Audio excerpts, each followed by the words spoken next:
कैसे हैं आप सब लोग। उम्मीद करती हूँ कि आप सब बिल्कुल ठीक होंगे। आज मैं हाजिर हूँ आपके लिए एक नई कहानी लेकर। तो आइए शुरू करते हैं। बचपन में ही मेरे पापा का देहांत हो गया था। मेरी माँ ने मुझे अकेले ही पाला था। मुझे पढ़ाने के लिए उन्होंने बहुत मेहनत की थी। और आज मैं एक बहुत अच्छी कंपनी में जॉब करता हूँ। मैं और माँ बहुत अच्छे से अपनी जिंदगी गुजार रहे थे। एक दिन अचानक मुझे ऑफिस के किसी काम से हैदराबाद जाना पड़ा। माँ को अकेला छोड़कर नहीं जाना चाहता था, लेकिन मजबूरी थी। हैदराबाद जाकर मुझे बहुत सी परेशानियों का सामना करना पड़ा, क्योंकि शादियों का सीजन होने के कारण किसी भी होटल में रूम नहीं मिल रहा था। तभी वहां मुझे एक आदमी मिला। उसने कहा कि मैं अगर चाहूं तो उसके घर पर एक रात रह सकता हूं। मेरे पास कोई दूसरा ऑप्शन नहीं था, इसलिए मैं चुपचाप उसके साथ चला गया। उसका घर बहुत छोटा था, लेकिन मुझे एक रात ही वहां रुकना था। वह खुद बाहर आंगन में सो गया और मुझे कमरे में लेटने के लिए कहा। रात को जैसे ही मैं अपने बिस्तर पर लेटा तो किसी ने जोर जोर से दरवाजा खटखटाया। मैंने दरवाजा खोला तो सामने वही आदमी खड़ा हुआ था और कह रहा था, जल्दी भागो, पुलिस आए है। मैंने उस आदमी से कहा कि तुम क्या कह रहे हो, मैं क्यों भागूं, मैंने क्या किया है। उस आदमी ने कहा कि मैं एक चोर हूं और मुझे पकड़ने के लिए पुलिस आई है। मैं परेशान हो गया और पीछे के दरवाजे से भागने लगा। भागते भागते वह आदमी पता नहीं कहां गायब हो गया। मैं भी भागता जा रहा था, मेरे पीछे पुलिस लगी हुई थी। तभी मैं एक घर में कूद गया। देखने से ही लग रहा था उस घर में कोई शादी थी। पूरा घर बिजलियों से नहाया हुआ था। घर छोटा था लेकिन बहुत ही खूबसूरत लग रहा था। मैं अंदर की तरफ बढ़ने लगा। जैसे ही मैं अंदर गया तो देखा सामने बूढ़ी औरत रो रही थी। मैंने सोचा शायद उसकी बेटी विदा हुई है, इसलिए रो रही होगी। मैं चुपचाप साइड से होता हुआ आगे की तरफ बढ़ गया तो एक कमरे से लड़की के रोने की आवाज आई। मेरे कदम अंदर की तरफ बढ़ने लगे तो मैंने अंदर देखा कि एक लड़की दुल्हन के लिबास में बैठी हुई थी। वह बहुत ही खूबसूरत लग रही थी, पर पता नहीं क्यों वह लगातार रो रही थी। जैसे ही उसने दरवाजे की आवाज सुनी, उसने दरवाजे की तरफ देखा तो सामने मैं खड़ा हुआ था। वह एक स्टिक की सहायता से चलते हुए मेरे पास आए और आकर मुझे चिपट गई और जोर जोर से रोकर कहने लगी, सुनील, मुझे छोड़कर मत जाओ, मैं तुम्हारे बिना नहीं रह सकती। अब तो हमारी शादी भी हो गई है, मेरी जिंदगी बर्बाद हो जाएगी। फिर वह थोड़ा चुप हुई और कहने लगी, अच्छा, अगर तुम्हें मेरे साथ नहीं रहना तो कोई बात नहीं। जब तक मेरी माँ जिंदा है तब तक तुम मेरे साथ रह लो, उसके बाद तुम चाहे तो मुझे छोड़ देना। अगर तुम कहोगे तो मैं तुम्हारे सामने कभी नहीं आऊंगी और ना ही तुम्हारी जिंदगी में कभी दखल दूंगी। बस मुझे छोड़कर मत जाना। वह मेरे हाथ को कसकर पकड़े हुए थी, जैसे कह रही हो कि मैं अब तुम्हें नहीं जाने दूंगी। मैं चुपचाप उस लड़की के चेहरे को देखे जा रहा था। मुझे वह बहुत प्यारी लग रही थी, लेकिन मैं सोच रहा था कि भगवान ने उसे इतना खूबसूरत बनाया है, लेकिन एक कमी दे दी, वह अंधी थी। मैं बस उसे देखे जा रहा था। फिर मेरी आत्मा ने मुझे धिक्कारा और कहा कि यह क्या कर रहे हो तुम।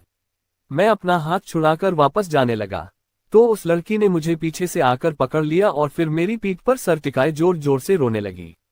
मेरे पैरों में पड़कर गिड़गिड़ाने लगी और कहने लगी कि मुझे छोड़कर मत जाओ। मैंने उसे अपने पैरों में से उठाया और हाथ पकड़कर बिस्तर पर बैठा दिया। मेरा दिल नहीं कर रहा था कि उस लड़की को इस हालत में छोड़कर जाऊं। मैं चुपचाप वहीं पर बैठ गया। मैं समझ गया था कि उसका पति उसे छोड़कर चला गया है और वह देख नहीं सकती, इसलिए वह मुझे अपना पति समझ रही थी। मैं सोच रहा था कि उसे कैसे सच बताऊं। मैं ये सोच ही रहा था कि तभी वह लड़की मेरे पास आकर बैठ गई और मेरे कंधे पर सर रखकर कहने लगी, थैंक यू सुनील, तुम मुझे छोड़कर नहीं गए। फिर उसने अपना सर मेरे सीने पर टिका दिया। अब की बार मैं उसे खुद से दूर नहीं कर पाया और मैंने उसे अपने और करीब कर लिया। और फिर मैं अपने आप को नहीं रोक पाया और फिर वह सब हो गया जो नहीं होना चाहिए था। सुबह जब मेरी आंख खुली तो वह मेरी बाहों में थी, मेरे बहुत करीब। वह बहुत मासूम लग रही थी। मैंने उसके माथे को चूमा और मैं खड़ा हुआ और चुपचाप खिड़की के रास्ते बाहर जाने लगा। बाहर जाते हुए मैंने पलटकर उस लड़की को देखा। मेरी आत्मा ने मुझे धिक्कारा और कहा कि मैंने उस लड़की का गलत फायदा उठाया है। मुझे लगा कि शायद मैं गलत कर रहा हूं, लेकिन फिर भी मैं चला गया।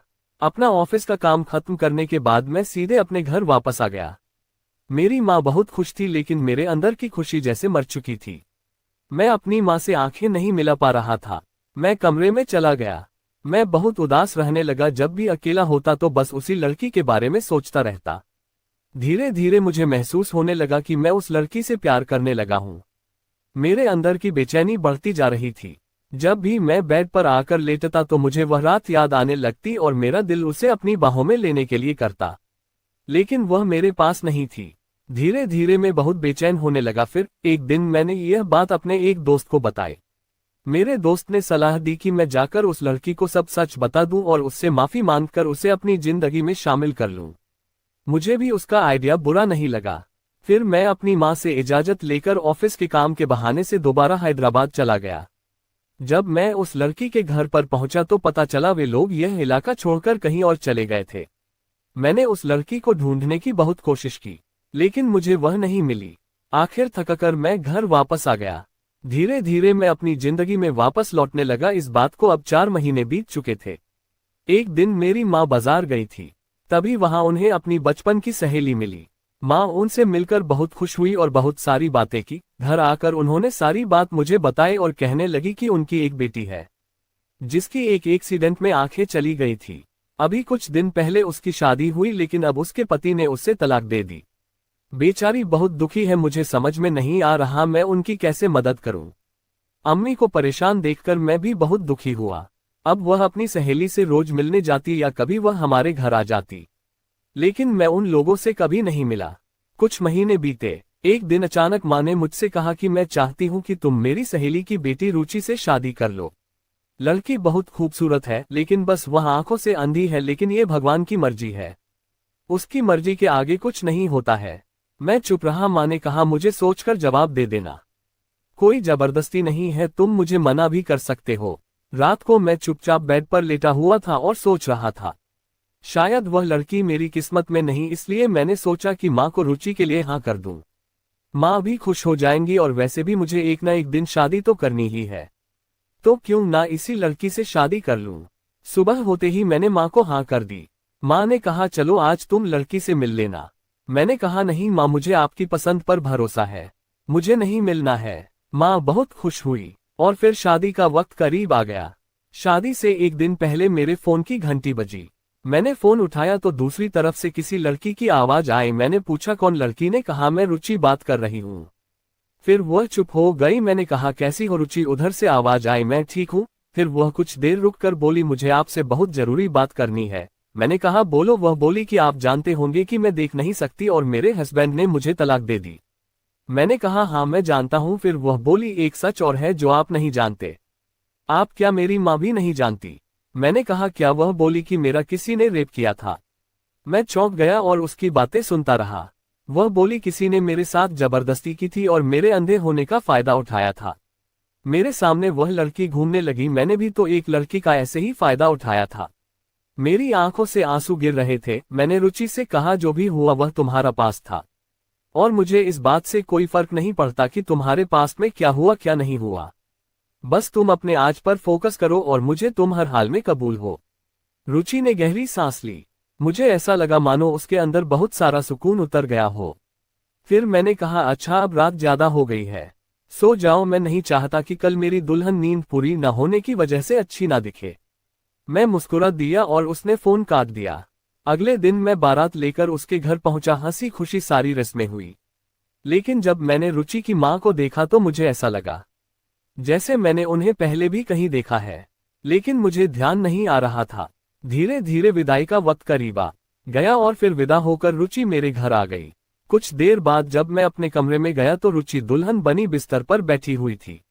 मैं उसके करीब गया और जैसे ही मैंने उसका घूंघट उठाया, मैं चौंक गया। रुचि वही लड़की थी जो उस रात मेरे साथ थी। फिर धीरे धीरे मेरी समझ में आ गया कि जिसने रुचि के साथ जबरदस्ती की वह कोई और नहीं, मैं ही हूं। अब मुझे डर लगने लगा कि कहीं रुचि मुझे पहचान ना ले। मैंने रुचि की तरफ देखा तो वह धीरे धीरे मुस्कुरा रही थी। मैं समझ गया कि उसने मुझे नहीं पहचाना, और पहचानती भी कैसे, वह तो देख ही नहीं सकती थी। मैंने रुचि का हाथ पकड़ लिया और प्यार से उसकी तरफ देखने लगा, क्योंकि वह मेरी पहली मोहब्बत थी। मैं उसे सब कुछ बता देना चाहता था, लेकिन मैं हिम्मत नहीं कर पा रहा था। और फिर मैं उससे बातें करता रहा और धीरे धीरे बातें करते करते मैं उसके बेहद करीब आ गया और उसे अपनी बाहों में जकड़ लिया। वह बहुत शर्मा रही थी। फिर पता नहीं अचानक क्या हुआ, वह मेरी बाहों से निकलने लगी और मुझसे हटकर दूर बैठ गई। उसके माथे पर सिलवटें आ गई। मुझे लगा शायद वह मुझे पहचान गई है। फिर मैंने हिम्मत करते हुए कहा, क्या हुआ? वह बोली, कुछ अजीब सा एहसास महसूस हो रहा है। मैंने पूछा, कैसा एहसास? वह बोली, कुछ नहीं, और फिर वह खुद ही मेरे करीब आ गई। मैंने भी सब कुछ भूलाकर उसे अपने सीने से लगा लिया। सुबह जब मैं उठा तो वह बिस्तर पर नहीं थी। मैंने बाहर जाकर देखा, वह माँ के साथ नाश्ता तैयार कर रही थी।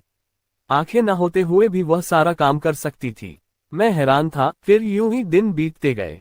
मेरा प्यार अब उसके लिए बहुत ज्यादा बढ़ गया था। वह भी मुझसे बहुत प्यार करने लगी थी। अब हम दोनों एक दूसरे के बिना रह नहीं पाते थे। फिर एक दिन मेरे किसी दोस्त ने एक डॉक्टर के बारे में बताया और कहा कि वह बहुत अच्छा आई स्पेशलिस्ट है। मैं रुचि को डॉक्टर के पास ले गया। सारे टेस्ट हुए, फिर पता चला कि ऑपरेशन के बाद वह दोबारा देख सकती है। मुझे बहुत खुशी हुई। मैंने अपनी एक गांव की जमीन थी वो बेच दी। रुचि के इलाज के लिए मैं किसी भी कीमत पर रुचि को दोबारा इस हसीन दुनिया को दिखाना चाहता था। फिर उसके ऑपरेशन के दिन करीब आ गए और डॉक्टर उसे ऑपरेशन के लिए ले गए। मेरा दोस्त भी मेरे साथ था। वह मुझे बार बार संभलने के लिए कह रहा था। कुछ देर बाद डॉक्टर बाहर आए। बताया कि ऑपरेशन सफल हुआ, लेकिन अभी 3 दिन तक पट्टी उसकी आंखों पर रहेगी। उसके बाद जब पट्टी हटेगी तभी वह देख सकेगी। मैं बहुत खुश हुआ। फिर मेरे दोस्त ने मुझसे कहा कि क्या तुमने भाभी को बता दिया है कि तुम वही आदमी हो जिसने उनके साथ जबरदस्ती की थी? मैं चुपचाप सरनामे हिलाकर इनकार किया। मेरा दोस्त बोला, ये तुम दोनों की जिंदगी की एक नई शुरुआत है और तुम झूठ के साथ शुरुआत मत करो। भाभी को सब कुछ सच सच बता दो। मुझे भी उसकी बातें सही लगी। अगले दिन मैं रुचि से मिलने अस्पताल आया। मैंने सोच लिया था कि उसे सारा सच बता दूंगा।